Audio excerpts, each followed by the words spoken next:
Right, good evening, folks. Welcome back to Reel It In. Second season, somewhere around the 9th episode. I'm Martin Hallberg, calling in from Stockholm, Sweden, and I'm joined by my compatriots here. Which one of us is a compatriot? Both of you on the other side of the pond. Yeah, Joe Messina here in the Boston area. Dan Sapin here in Huntington, Long Island. All right, cool. So the usual suspects, in other words. And tonight we're going to try to dig into, see if we can have a conversation around how to think a positive future.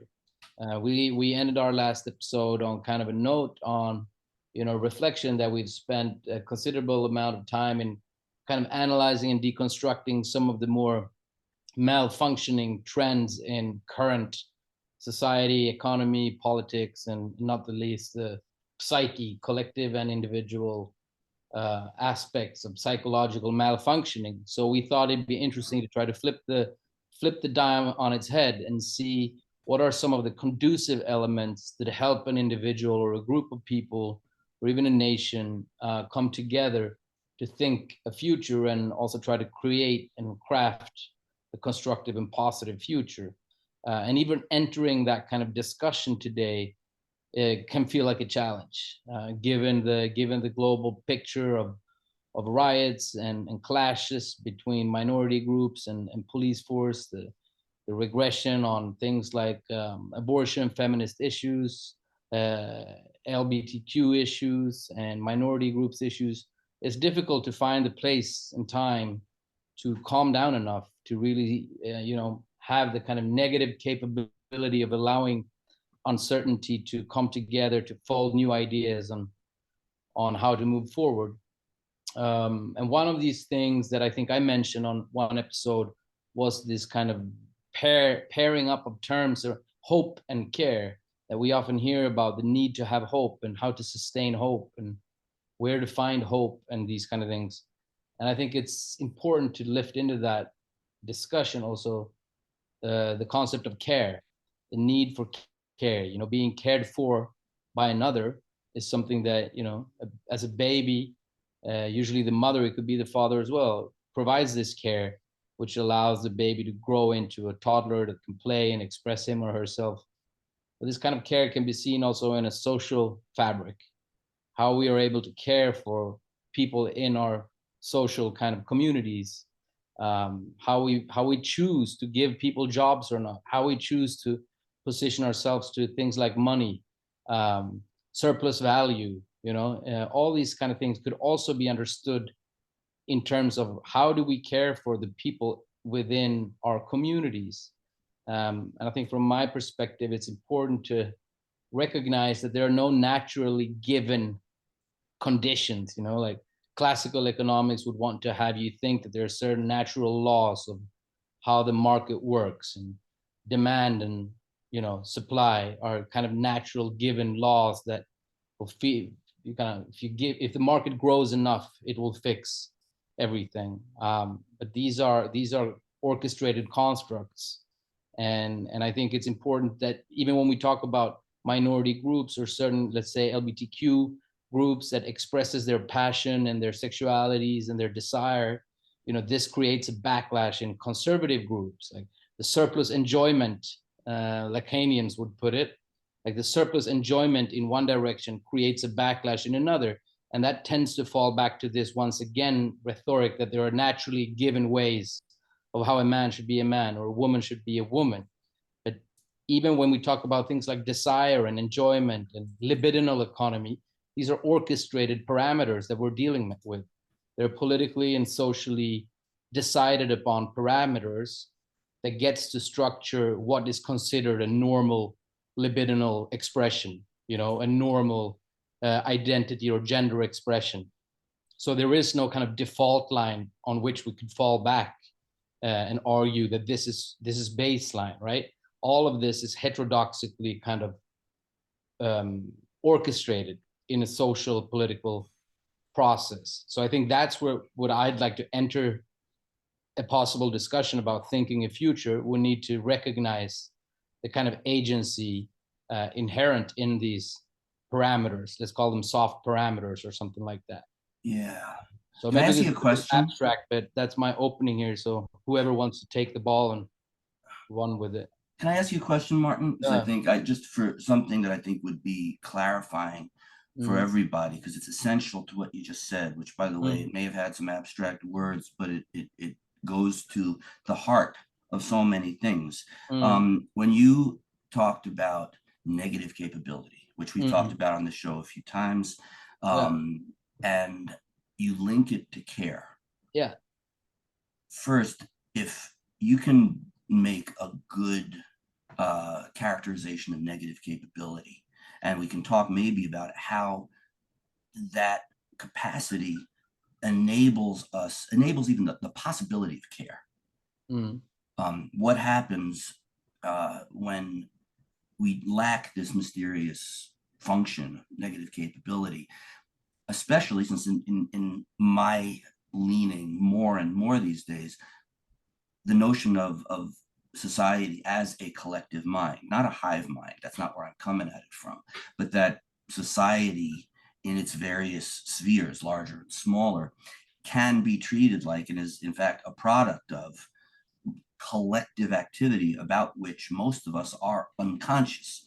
So when a person becomes paranoid, when a person begins to hate and doubt his neighbor, and then eventually there's nobody left but himself, and then that person is divided against their own nature, because you talk about libido and surplus enjoyment for Lacan, being that jouissance, that juicy enjoyment of life that doesn't actually add anything to the quality of things, to growth, to the well-being of others. It's wasted pleasure in a way, which is both a helpful and a pretty cynical notion.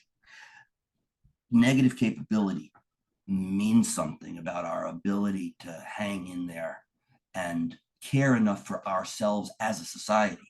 If there is a collective mind and we want to teach our children self-care, how do we teach the collective how to care for itself without tearing itself to bits? We're self-harming now, as if we were a struggling teenager trying to feel something. We're self-harming, we're tearing ourselves apart. What is this negative capability you're talking about? Yeah. Do you want me to try to answer that, or Joe, do you want to come in with something first, or how should we I'll let you proceed? get to that first. Yeah. Okay, I'll try to be quite brief then, because it's obviously something I could talk about for a long time. But in my view, I think of negative capability really as the capacity to tolerate not knowing. So if one just take it at face value, it's the capacity to tolerate the absence of clear factual rationale kind of direction, right? So it's this position when you're in and you're not really sure what's going on. So you have the ability or the capacity to let that be the way it is, to let that frustration run without feeling the need to grasp for something to hold on to, no matter if it's like a fascist ideology, right? Like the person without negative capability would directly latch on to something that would prevent him from feeling his anxiety or his helplessness or his powerlessness. And I think this capacity is very much linked to trust, and it's very much linked to care, right? So I think care, trust, and negative capability, they come together and in my view, classically would be the mother would be the figure for this, but it doesn't, necessarily have to be gendered as such. But it would be the kid that has a trust in himself and his own ability, the trust in that the world is good, trust in that he is wanted, that there is a place for him. He would be able to withstand not understanding what's going on, right? Feeling powerlessness or helplessness would not be as threatening to this child as it would be to the child that doesn't have this care. The child that feels that he's alone in the world, the child that feels that there's nobody there to look out for him. When this frustration or not knowing hits this child, he would probably maybe react more paranoid, like you were saying. He would reach into a more aggressive stance and start kind of beating the air around him. So that would be my 2 cents. So care is linked to trust, which is linked to negative capability. And the person or society that has this negative capability will then have the advantage of being able to metabolize ideas. They would let this compost of frustration and anxiety grow into something that would carry them forward, like on a wave, right? You feel all the feelings in your body, you feel the sadness, you feel the pain, you feel the loneliness. And if you're able to do that, that will turn into a wave that will give you the new idea on which to surf forward.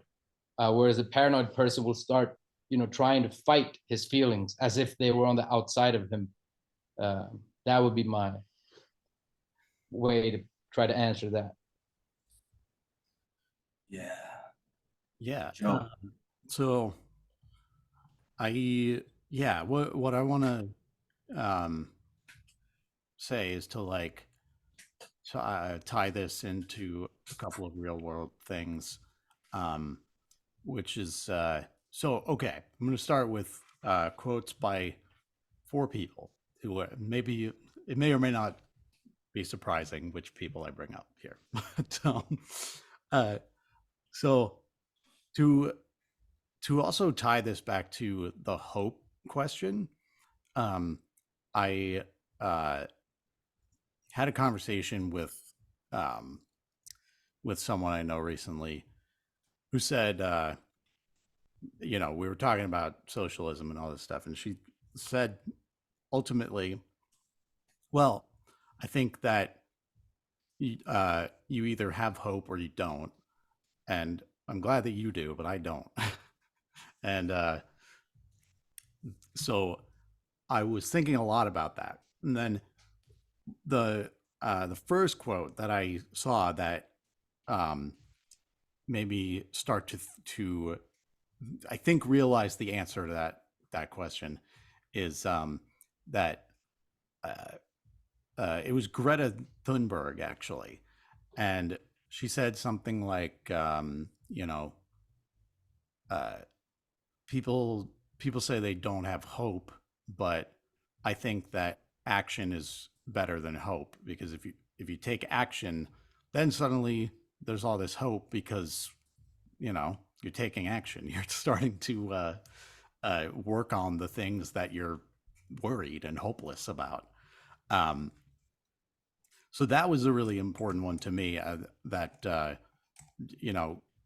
whether she realizes it or not goes very well with Marxist theories of change.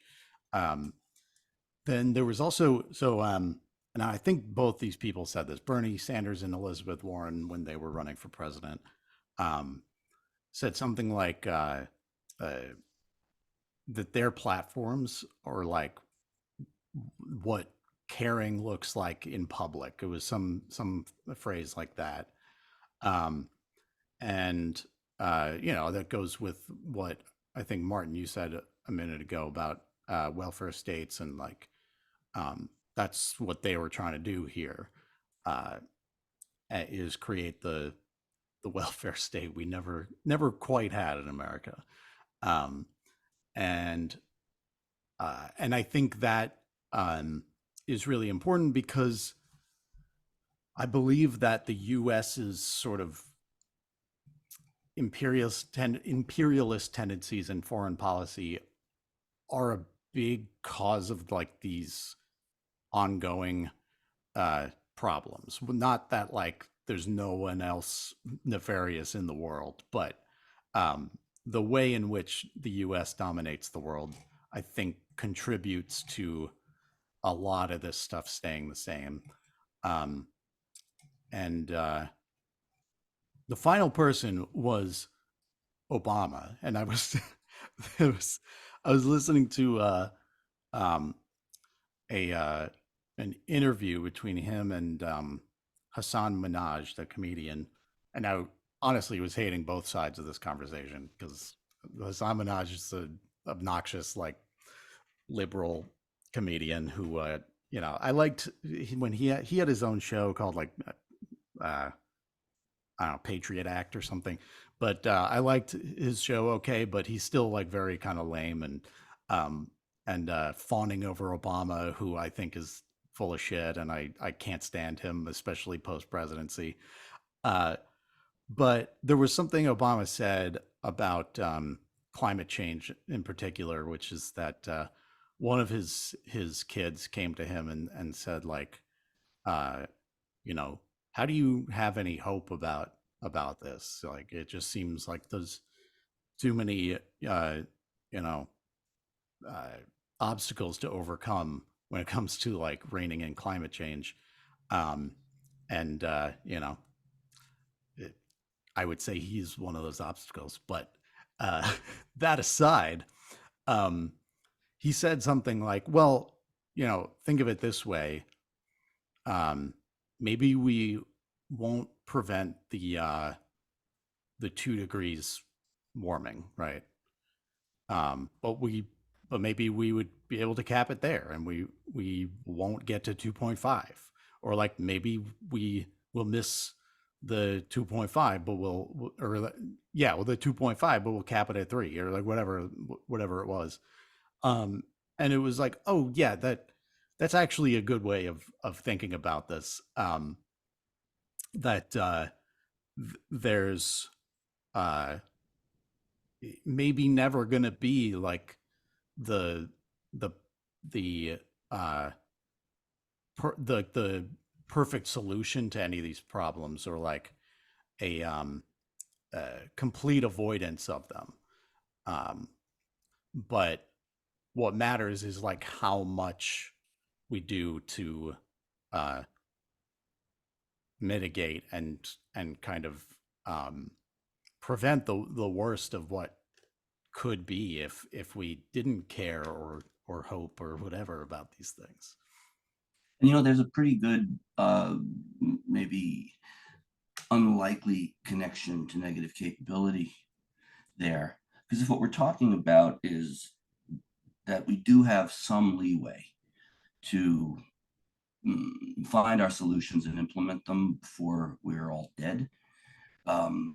Granted, it's finite, and the difference between 1 degree and 2 degrees, or 1 inch of sea level versus 2, sounds small, but an extra inch can mean, you know, tens of millions of people either die or move inland. Oh yeah, and then I just Yeah, want to tack onto that because I forgot to say it's like, well, that's true, but also like that means if you don't get to like even further than that, you've saved that many lives, even if yeah, because you're the connection to negative capability here is that when the most anxiety provoking, truly dangerous things are facing you, the inclination is to fall back into survival mode, fight flight. And fight flight in cognitive and psychological form is narrowing the circle and reacting with hatred and defensiveness and projection and creating enemies. Where you go, the more you are threatened, the less you're capable of waiting and thinking and finding a creative solution, which means that, first of all, you're likely to fight against the very notion of climate change, or you get caught up in the side argument of whose fault is it. And say, guys, the house is burning down, you know, the arson investigators come later. Right now, let's not die. Let's save everything we can. But negative capability, which you eloquently described, Martin, is basically what my father-in-law, Joe, your grandpa, the musician, the copyist, the big band player, said, you know, in music as in life, if you don't know what's going on around you, wait a beat. Don't start honking and flailing and shredding, you know, wait and catch on. But if you can't wait a beat, you're going to really fuck things up. And in a way, that's where we're at as a people. The more threat there is, and even those with the best of intentions are likely to focus more and more heavily on, we're all going to die, we're all going to die, we're all going to die, we're all going to move inland. We're, you know, if 2 out of 10 of us survive the trip without drowning, well, that's not enough. But you know what? There is the fact that things are going to get bad at some point, and that we've survived bad before. The only way we're going to survive it is by keeping our wits about us and seeing where we're heading, not just where we're escaping from. I think, yeah, it's interesting. I think both of you guys in subtle ways bring up this element of like action, and you said like tagging on, Dan. Like let's say you wait a bit, you're in the orchestra that you described. You wait a couple of beats or whatever you call it, and then you said you need to catch on. Can you say something more about that? How do you do when you catch on? Like, provided that you have this negative capability of waiting when you know you need to wait, how do you, or what's important in order to tag on again or find your tangent back in? Yeah, the question and the answer to the question also lead back to your comments about hope and care. Because one thing, being patient, by the way, the word patient, whether it's a verb or as a noun, I'm not a therapist, I have patience, doctors have patience. The word patient means sufferer from the Latin. And the word suffer doesn't mean, oh, it's so painful. No, it means tolerate. It means hang in there. To suffer the children means don't just smack them and shut them down. You don't have to make them suffer, and you don't have to suffer. But in answer to your question, that negative capability is about holding back the instinctual reaction, which is to lash out. I'd come up with an example. I was thinking, I love my dog. He's a good dog. He's a smart dog. He's a good, loyal pup. But he has two criteria for determining whether someone should be killed or kissed and loved: proximity and familiarity. And one thing that's nice about having a good dog who's also a good guard dog is that he can take care of that stuff for us. He doesn't care whether the guy coming up the walkway is from Grubhub delivering dinner. If he doesn't know him and he's come around the perimeter of our property, he'll tear his throat out, trying to teach him not to actually kill. Sorry to jump in again, if I can, because my question was, how do you go back into the jam session? Like, if you have waited for a while, like you said, like Joe's grandfather, who was this person that you were? Yeah, Dina's father. Yeah. So you said that this man had said that if you don't know what to play, just wait a bit, right? Yeah. So but then when you have waited a bit, how do you jump back in? That's Martin, my question. Negative capability. I know, I'll wrap it up. But if you wait a beat, you hear that we don't let Bo make our decisions. My dog. He serves a purpose. He keeps us safe by taking care of the instinctual, the binaries. Do we know you? Do we not know you?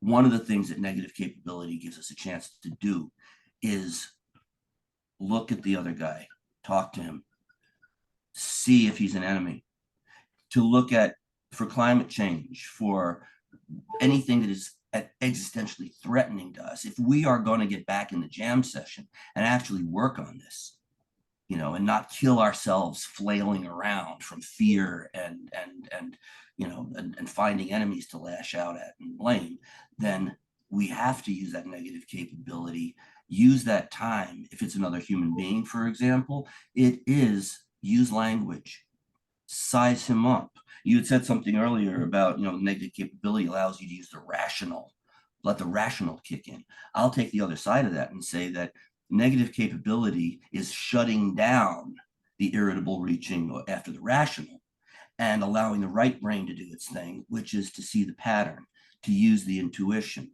to let the truth emerge rather than just start bashing whatever you don't recognize.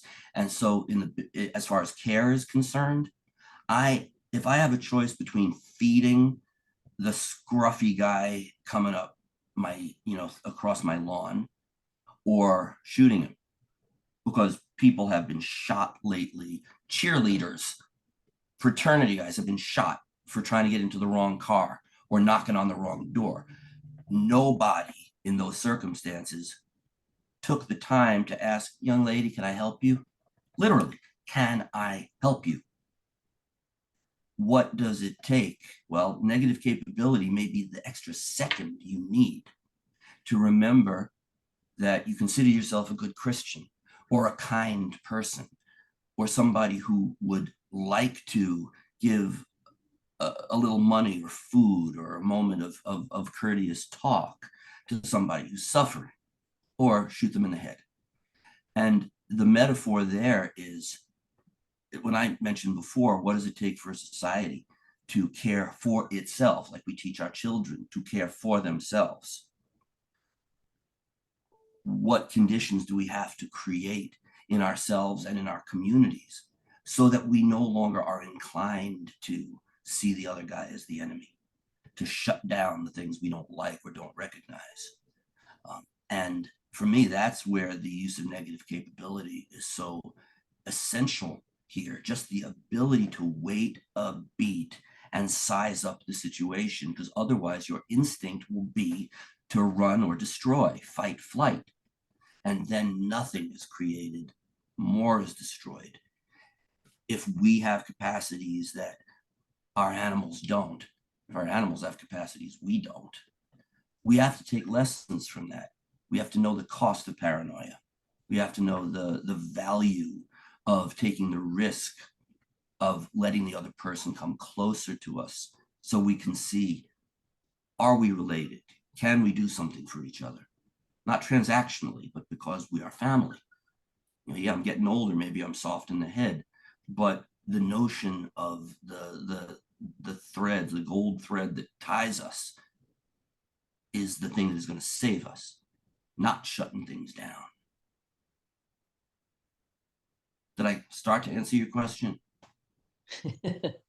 Well, let's say it this way. You didn't answer it in the way that I had conceived it, but maybe that's the right way to, maybe that was the answer that was needed. I'm still looking for, like, maybe I'm slow in the head, but I'll pass it to you, Joe.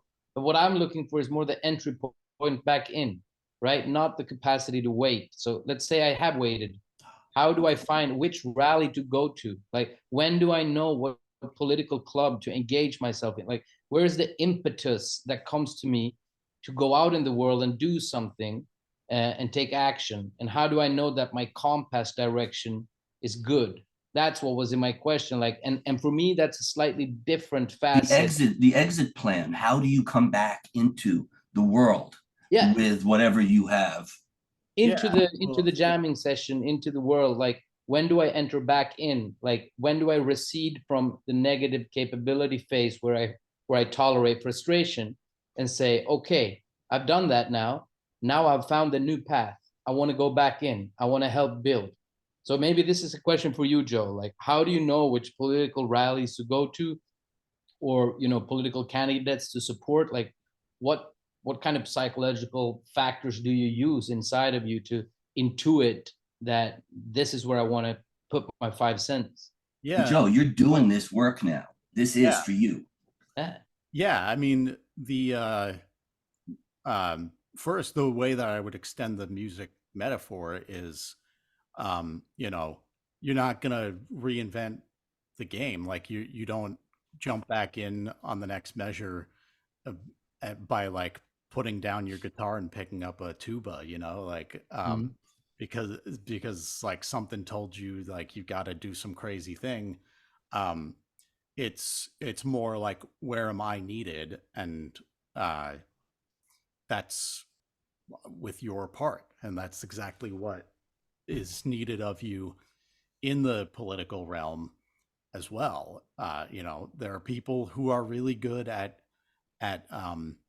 canvassing, knocking on people's doors, and and asking them to support a candidate or donate to a cause or whatever.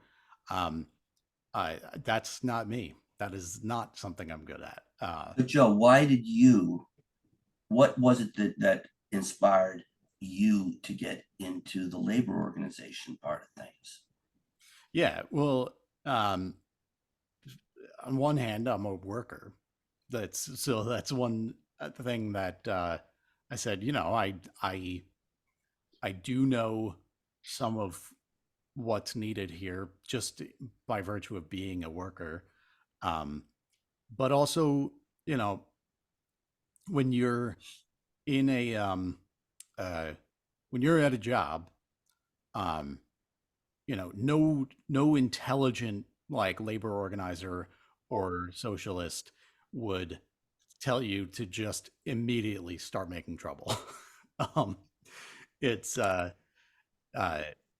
this, and again, this goes right into Bert Casso's "stop and look around" phrase, which is that I started a union effort at my current job because I, you know, I gave it some time. First, I was just like, all right, I'm gonna spend the first few months just learning how to do my job and just do it. Um, and then it was this, this big company meeting that uh, kind of brought out a lot of the frustrations in people. A lot of it's from people who have been there a lot longer than I have.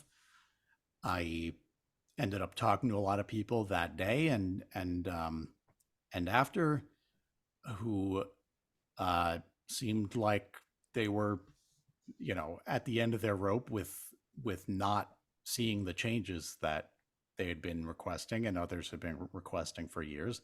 So then it was like, okay, here's a good place where this thing can work. The conditions are such that this could be helpful here and it could work here. And within that, I have found that my best contribution is as a writer. I am writing communications in the form of newsletters and invitations to events to our coworkers, because I saw a need. I anytime someone else wrote something, I was doing all this editing, and I said, what if I do it? Because again, a lot of union organizing is just going up and talking to people, and I'm not the best at that. I've done some of it, but yeah, I think it's like, okay, in general, what is needed here and now, and then it's what how can I best contribute to that? Not everyone has to be the person with a with a sign and a black mask on at the front From of each according to his ability. yeah. But it's cool. I really like that. I mean, that whole phrase, like what's needed, it's a poignant phrase. It makes me think of a few different things, but one of the things is also that aspect of togetherness, to know what's needed of me also is structured by having been in a system that I understand and can relate to, right? Do you follow me? Or maybe I'm expressing myself in weird words here, but what I mean is, like, you take some person that has never been in a social fabric, he or she will not know when or he or she is needed, right? So to know, oh, I'm needed over here, that also says something about you, in the sense that you have been needed by people in your vicinities. Like somebody has been needing from you, maybe your father, your brother, your sister, somebody say, hey, Joe, you're needed over here, right? Or, your impetus to feel I'm needed over here. Like that signals something about relatedness that I think is interesting. And it also gives rise to this thought of, like, find your passion and let it kill you, kind of. In a way, I don't like that language. I prefer follow your bliss. Yeah, but that kind of Campbell's idea, right? softer. That there is something that speaks to you, if we put it that way. There is something that speaks to you that just comes from a more or less subjective ground, right? Like, I'm a guy that likes these kind of things, certain kids, they play with Legos, other kids, they play in the sandbox, whatever, right? Like there is a certain subjective kind of attractive pole in the world that speaks to you. And the more you get to travel in the world and familiarize yourself with the facets of that attractive pole, the easier it will become, I guess, for you to recognize what options you have, right? So if you always sit in your room, play with your own Lego, it'll be a big gap for you to feel, oh, I'm needed over here in this political construct, in this time, in this age. Right now, I can make a difference that feels positive to me. that also like there's a lot of training, education, work needed for a person to be able to take that calling seriously. And I feel that in today's society, we're very individualized, atomized. Like, I wonder how I can give my kids that kind of training, really, and education, because it's wide. It's like history, it's teachings of what came before us. It's like social relatedness aspects. It's also skills based, right? Of knowing what you need to know in terms of playing the instrument. There's skills based aspects, and there's communicative aspects, being able to talk to people like, hey, can I come? So it's quite a big task in a way. So maybe, yeah, I like that, knowing what's needed of me. I don't know what that would be called in psychological lingua, Dan. What's the Yeah. Well, that's one of the things that's rather grossly lacking in our profession, which is being responded to by more and more psychologists through the challenge to find an approach that actually does more with our attachment to others, our awareness of other people, than to tolerate or to have a better one-on-one relationship. Psychology, our end of it, the more psychodynamic part of it, has, look, our two founders, Freud, well, two of our big founders, Freud and Klein. For Freud, the purpose of analysis, psychoanalysis, therapy for, to avoid a certain unnecessary distinction, is meant to free you up to love and to work. Because therapy can't make you happy, but love and work can make you happy. But Freud stops there. The founder of modern psychology tried to write about sublimation, which was about taking the raw, brutish instincts, that id, and cleansing it of all the negative stuff so that it can serve and go beyond. And then he was also writing about eros, which is the erotic, which includes the sexual, but in the truly sexy, but in the bigger picture, the erotic, eros and thanatos, life and death instincts. Eros was about expanding and making new connections and basically manifesting yourself on higher and higher levels through connecting to more of the world and to others. The instinct to go beyond, by itself, that's cancer, right? It's just one thing goes wrong, everything is eaten up. The death instinct isn't necessarily killing people, it's shutting down. The instinct to always shut down. And so what is it about psychology? And Melanie Klein's version of the outcome of therapy was the depressive position. The best you're going to get is get used to the gray area. Ordinary misery or neurotic suffering. That was Freud. For Melanie Klein, it was learn to live with the fact that it's a mixed bag. That's as far as you can get, according to our founders. All right. So what has to happen? More and more of my colleagues, our colleagues, are doing something which is very globally called positive psychology, but it's basically looking at what we can make, how we can live better, not just resolve, neurotic fixations. And, I think that when you were talking about kind of how you come out of negative capability to get back into the jam, and then responsibility. One thing it entails is action. Action has to be based on something. So self-reflection and action takes time. It takes paying attention, but it also means getting to that point where you can say, to whom am I responsible, other than just me, or other than just me and my immediate family, or beyond just me and my tribe. The circle has to expand, but in order for the expanding circle not to, turn into a giant hive or just invite in our killers, we also have to have better intuition. We have to have hope as well as better skills. And in order to create this synthesis of the so-called higher and lower, the paranoid guard dog in us, and the giving, connecting, sort of uber Gandhi in each of us. We have to have a synthesis that enables us to handle what it is we've learned without destroying ourselves or without evaporating. Think global, act local. Your arms are only so long, but you have to know that the connection between you and the world extends as far as the world.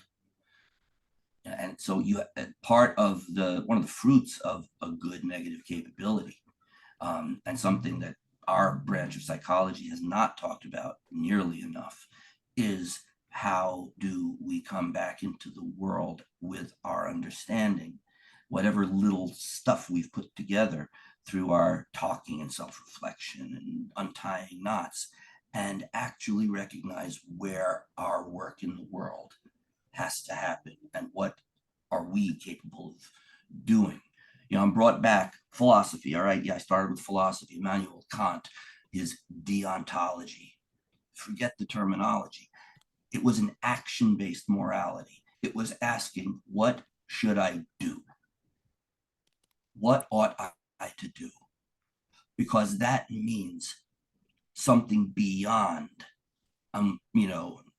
state your business or you die. 3, 2, 1. No, you need more than 3, 2, 1. And put the damn gun down.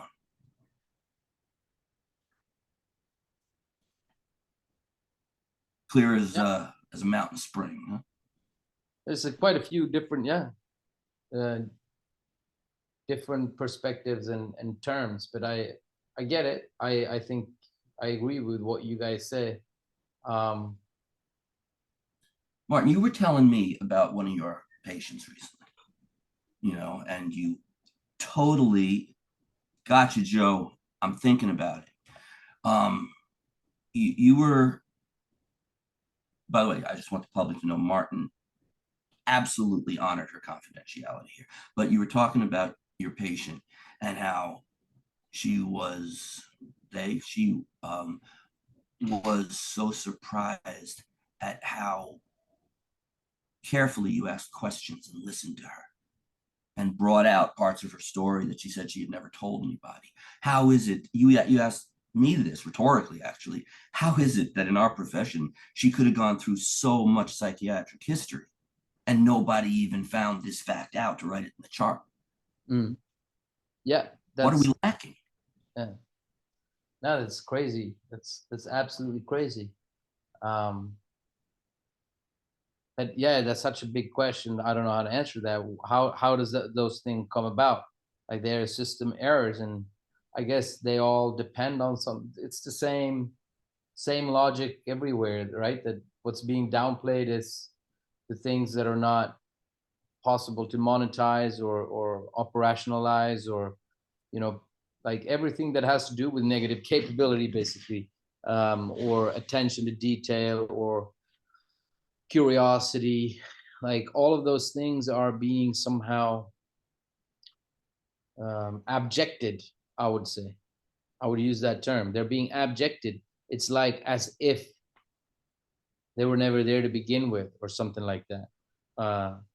And I think this is very much of a system kind of self-feeding amoeba-like machine, right? This is something that is a consequence of decades of small decisions here and there, and technology and mankind co-developing each other, and capitalist economical logics that we have tried to address in some episodes. Like, there's all kinds of these interaction in this kind of cybernetic fashion that has created this situation where you have a health industry that during 8 years of psychiatric care, nobody's asked the patient some fundamental questions of what happened to the patient, right? Yeah. You've been in psychiatric care for 8 years and received diagnosis and treatments and psychological CBT, but during those 8 years, nobody's asked the question, what happened to you? Right? So there is this British association that's doing the power threat meaning framework diagnostic system. It's quite interesting thing, actually. You guys should look it up. It's the British Psychological Association, so BPSA. They have done something called the power threat meaning framework. So it's kind of a outsider, obviously. So the people who've done this are a little bit of alternative voices, but they're still within the BPSA. And UK has a long-standing history of being able to take some of these more alternative positions than most of Europe. But what Yeah. they're doing is basically a framework that departs from what happened to you, right? So it's more of psychodynamic kind of, I guess, approach. But Yeah. my point What in, did in you answering you this experience? is, You know, sorry, they're asking, what did you experience? yeah, What happened was to you? the world through your senses, your experience? What a Yeah. radical question. Yeah. You know, why Exactly. shouldn't it be? Yeah. You know, So I Let think me- this is at the heart of this conversation. If we're going to try to kind of unlock these, why is it so difficult to even have a conversation how to think the future without lapsing back into this kind of negative um, bashing? I mean, it's interesting, you know. There's so little room to think. Even that's my analysis. Like, there's so hard for us to have this conversation and build it up without falling back into kind of this effective, almost lament in biblical, you know, like bashing of the current order. And I think that's part of the challenge lies exactly in that it's so hard to even have a conversation because this amoeba-like machine has built itself into a kind of speedy machine where you're not incentivized or in any way privileged. How do you say? You don't get any privilege. benefit. You get no benefit. Yeah, you don't get any benefits by talking about things that doesn't have a clear silo already. You know, it feels like you're wasting time, right? Yeah. You're not Well, supposed I to got. have it. What are you talking about, dude? What do you mean? Right? Let me Like, finish the thought. Can I yeah. jump in on that? I'm sorry, Joe. Let me jump in for one sec, because I've never gotten to mention Immanuel Kant out loud in decades. The question, what ought I to do? Which is that categorical imperative for Kant, the action-based morality. And coming back to the question of why did that patient, why was there no evidence that anybody ever found out the fundamentals of what this young woman had gone through? So I'm thinking, well, what is it about all the different mental health workers she saw before, from the intern through the chief psychiatrist? What would it have done to each of them to ask another question? And here's where knowing and caring come together. You need time to know. You need time to know on a factual level, but also on that right brain gestalt level, the ability to pick up the feel, the connection between the facts. Because the left brain doesn't do that. Left brain isn't rational. It's a bean counter. It does arithmetic. You know, it names things. Right brain puts them together, but you have to get the fact first. And if you won't ask the question, young lady, no, don't ask it in a sexist way like that. Tell me what you've been through. You know, what happened? That things really went off the rails at some point, didn't they? Because if you know, then you have something you have to do. And if the instinct, the pleasure principle, I'm a Freudian all of a sudden, well, occasionally, the pleasure principle says we're always going to be drawn to maximize pleasure and minimize pain. And if I have to do more and live through more anxiety and worry that I'm going to be incompetent or fail this person, or I don't quite trust them, so I'm their doctor, but I'd rather not be, I'm not going to ask the question. The less I know, the less I have to do. The less I have to do, the less this world comes to anything. Knowing and caring, you better ask the question or else you can't even do your friggin' job. Joe? Yeah. I mean, yeah, I think that's a good point. And what I was thinking when Martin asked that question was there's some quote, and I can't remember who it's by, but this is my quoting episode. But it's easier to imagine the end of the world than it is to imagine the end of capitalism.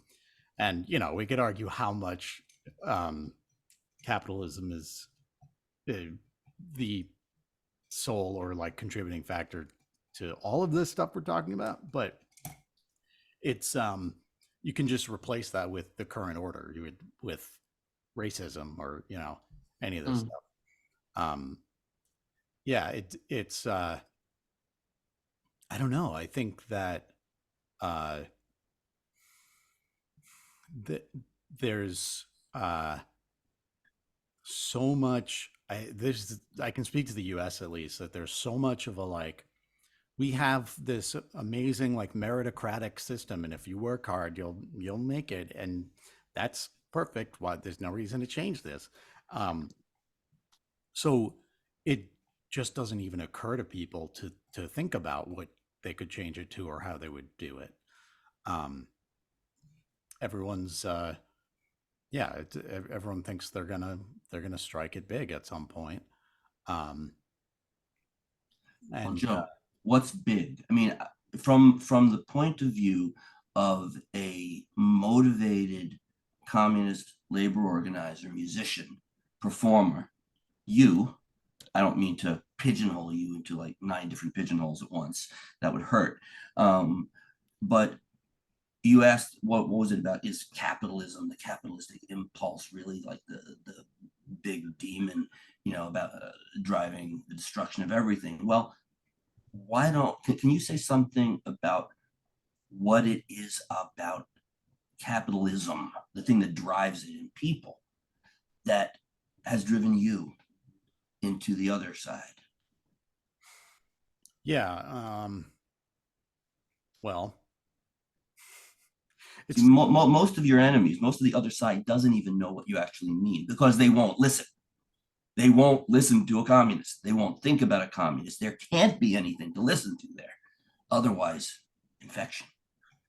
yeah. Well, you can blame them for calling me one for so long, because there was a certain point where I was just like, yeah, what is that really? Because they keep saying that word. I don't know if they know what it means. And then when I learned what it meant, I was like, yeah, actually, maybe I am. And it's because I think that capitalism, in many ways created and in many ways perpetuates a lot of these problems we're talking about. And when I say like it, yeah, capitalism disincentivizes people from even knowing they could change anything and like thinking about how they would. I think any system kind of perpetuates itself. But Hey, wait a second. You don't create anything. The capitalists are the job creators, right? They're the ones who are I was watching Succession recently. This magnificent parody tragedy of the highest, most just degenerate family of cat. I mean, it was like the Trump Murdoch chimera there, and at the funeral of the Trump Murdoch patriarch, one of the kids got up and gave his eulogy about how much his father created. Yeah, actually, that's a good point, because I've had that literal conversation with like the real life versions, and I haven't seen the show, but I have actually heard about that scene. Yeah, and there's a lot of real life versions of that kid running around, and I've had these conversations recently. A lot of this is like internet comment sections and stuff, but these are real people somewhere, and the sort of like great man theory really has permeated people's minds, because they'll say something like that, and then not just me, a lot of people will jump in and say like that like the workers did the actual building on all of this, right? Even if he had an idea, and the person will say like, yeah, but without this leader, the workers wouldn't do anything. It's like, what? They were waiting for instructions from a self-appointed capitalist king. Right. Otherwise, they'd just be sitting down and masturbating. Is that the idea? Yeah, I guess. And it's so weird because like while like I often argue that well, people built stuff before the profit motive existed. Uh and that's only like 1,000 years ago or something. But you can still argue like, oh well, they had leaders, they had monarchs, and they had whatever. So, okay, but like evidence shows that like before any sort of modern or pre-modern um, hierarchical system as we know it, people were building stuff. So um, I think it was like the big brains and standing upright that separated us, and not having a boss. So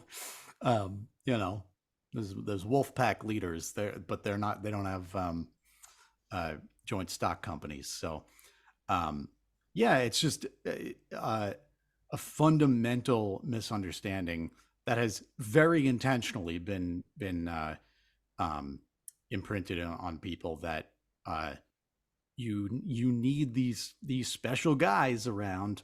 You need Steve Jobs to be screaming at his subordinates in order to make iPhones. And I'm back to lamenting the current system again, but Hard to avoid though, isn't it? yeah, But I love that because phrase. yeah. I love that phrase sneaks its way into this conversation. Which one? Lamenting. Oh yeah. Yeah, I don't know the what do you call the etymology or whatever the word, like The where, etymology of yeah, but lament. it's an interesting addition. We're talking about big tech crazy milliardaires flying to the moon. We're talking about like fascism. We're talking about all To these kind weep of and to horrific things. wail. And then you have this lament, which feels like it just comes from eons and eons ago. Like the New That's a Testament. lamentation. Yeah, That is. yeah. That's what it means. But at least in Sweden, we're the most secular country in the world, our everyday lingo doesn't have much of this kind of New Testament language in it, right? So it's interesting to me that we're fusing our talk now with all these super modern, but in a way they're timeless, of course. The cycles through history of this kind of nature or similar. But in another way, it's time specific, what we're discussing. Elon Musk fighting Mark Zuckerberg, all this fucking bullshit. And then we have lamenting coming in. It's like a interesting mixture of terms. It just it's powerful. Yeah, and the it's language. powerful. That's it.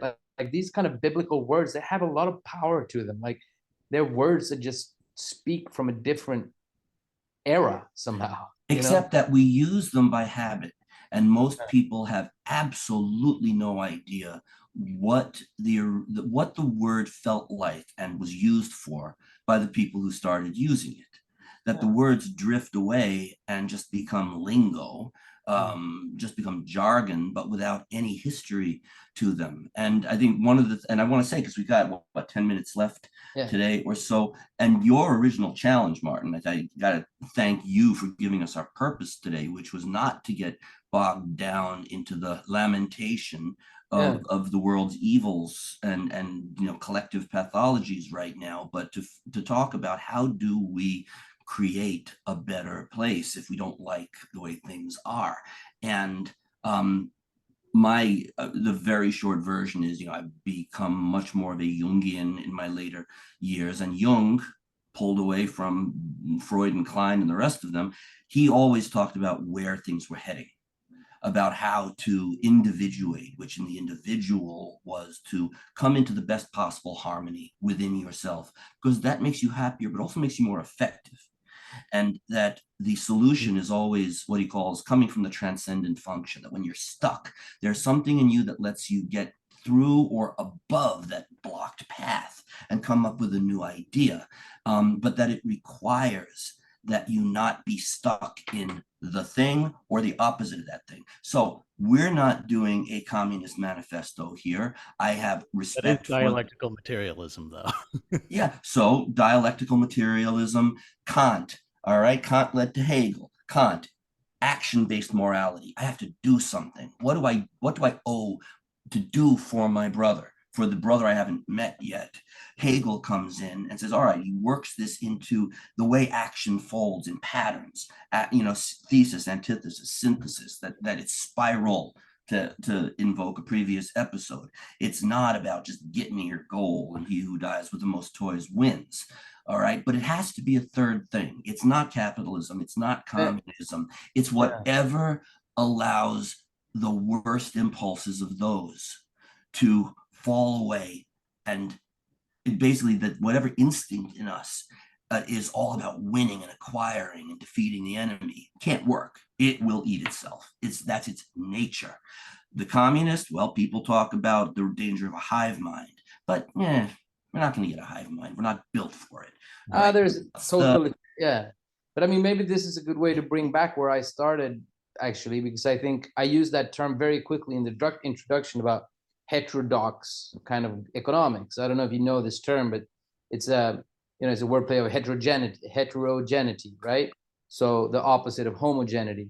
So I think there is a case to be made somewhere in between, let's say classical economics and a more totalitarian, let's say communist, if we make these kind of stereotypical images, which is more of a moving target, which recognizes that we're working with different minority groups, different types of subgroups that each try to orchestrate their own dreams, their own libidinal drives, to use that term of libidinal economy.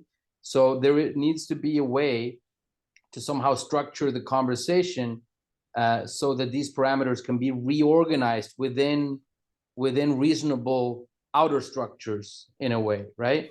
So this kind of heterodox economy, I guess, plays a little bit to Marxism and class analysis, but it also plays a little bit to, let's say, identity politics and the psychological turn or the emotive turn, where you would recognize that different groups speak from different vantage points and need, different things. So they try to somehow reconcile these two positions within a more of a moving membrane in a way. There's a Korean guy, I can't remember what he's called, that has written a lot of books on this. I am in no way an expert, but I think it's interesting because it becomes kind of like an additional perspective. I don't know if you're familiar with heterodox economy, Joe, as a term, if you know anything about it. As a term, yeah. I haven't delved too much into that specifically. But yeah, it's an interesting point, and I think again, like it is, because dialectical materialism would point you away from being so like orthodox about what exactly communism would be and should be. And even Marx said, like, I'm not giving you a blueprint. I just think this is going to happen in some way at some point. And it looked very different than anyone expected all the times it happened so far. Absolutely. And even like, so, in your part of the world, Martin, like a lot of these places after World War II said, maybe we should do a little of what this Soviet Union's doing without getting rid of capitalism. But then like a place like Cuba, that I think is a much better example than a lot of like what communism could be and how positive it can be. But were they pretty intense about suppressing capitalism? Oh yeah. But in I don't know, the past decade or two, maybe, there's been specifically there was like quite a network apparently of like women who ran sort of salon, like underground salons, like out of our houses or just out of, kind of in secret, because it was like, even that was like too much for Cuba. But maybe it's since the Castros have passed, I don't know, but they've said this is okay now. Like it's okay to have a little sort of like merchant economy. That doesn't seem so harmful at all. And they still have much of the rest of the socialist program that they have.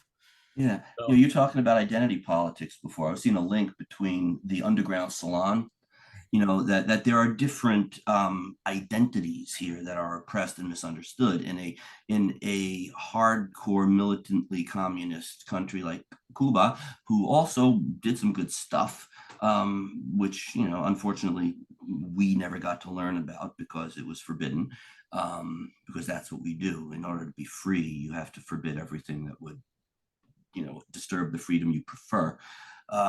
But the identity politics you mentioned before, Martin, yes, we associate in the best way this wokeism that is the bone of contention in today's identity politics as being this either this whining demand that people look at me and talk about me the way I want to be seen and talked about. Otherwise, I've been aggressed against. And at its worst, that is just another fight flight response. It's just another way of saying that if you are not going to accept this part of me, then I am going to be really mad and I'm going to try to legislate your language. But that, of course, is a caricature, just as the Logan Roy sort of Murdoch Trump character in Succession was a caricature, unfortunately, a relatively accurate caricature. But the point here is that even on what many of us consider to be the more virtuous side, which is, gender is not sex, gender is a personal thing. You have no friggin' right to tell me. I don't care. You want to tell me that I'm too shallow in my definition of being male as opposed to a man, or masculine. It's my business, just as it's the business of my trans neighbor, just as it's the business of the gay couple. It's none of your business, the language oppressors, and by that I mean the anti-woke folk, the ones who just shut down medical care for trans people and kids, and who ruled in favor of a somebody who didn't want to do a gay marriage wedding cake, even though nobody really asked him to, and they had to fraudulently create the email from the person. So the Supreme Court wasted its time on something that didn't even exist in order to make a show of ideological hegemony, right?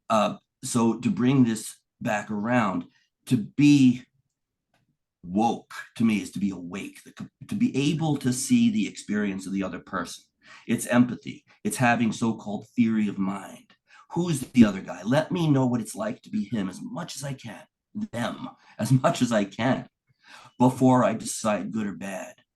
And if I decide good or bad, I don't have the right to do to them what they don't have the right to do to me. Golden rule, not all that complicated. The solution has to come on the other side of capitalist versus communist. It has to be an integration of the parts, the individuation of a society that isn't tearing itself up from the inside. And then we come back to Martin's question. How do we get to that more desirable position? How do we allow ourselves to care and to hope without those things being wishy-washy and, woke? Yeah, I mean, we talked about care as this kind of negative capability going together. And then we talked about how to kind of come back into the jam. And we spoke about that where am I needed idea, somehow I'm needed, something's speaking to me from somewhere. And then you spoke about Kant and action, Dan, like taking action as a kind of moral imperative to let the world grow larger as opposed to your circles becoming smaller and smaller. So that speaks to kind of taking responsibility for your skills and going out in the world. And I guess in a way that's about courage, I think, to have courage to kind of step out in the world. And all of this, I guess, come back to some kind of trust and reliance on what you have is good enough. You carry within you the seed of beauty, or the seed of possibility, in a way, right? From your father, from your ancestors. So somehow it's carried forward, like that torch we usually speak about in our Reel It In. I was hoping you'd bring it around to our first episode, because when you light the torch, what's your purpose? Will you accept what you see now that the light's been turned on? Yeah. will you invite them over to dinner? Yeah, exactly. That's good. That's a good metaphor. And the world looks different in a way. When you're up there with the torch, it looks different. And you become the creator of the world you want to see. You become the mason that you need to be. You become the sculptor, the architect, the kind of man at the drawing board to try to build and sharpen up the society where your kids can grow. And to do that, like Joe said, you need to find other people that need you. You can't do it all on yourself. It's neither practical, feasible, nor advisable in any way, I think. So Martin, we got to make that go viral. yeah. That has got to have been a peak moment for you, and that was gorgeous. It also rhymed. Thank you, sir. Thank you, sir. All right, so I think we've come full circle on this. Do you guys Full agree? spiral, full Yeah. spiral. Full spiral. All right, so this was our ninth episode, and next one we'll try to, I guess, next one will be the last, and then maybe we do one summing up this whole season. But it feels like we're finding our way back to Winnicott slowly, like I think was the overarching playful theme when we set out. Yeah, and you know what you were talking about the British Psychoanalytic Association here, and their desire to pull all these different elements together and ask the questions. I was thinking rock and roll and depth psychology. The British locked it down in the good sense. They nailed it. Cool. All right.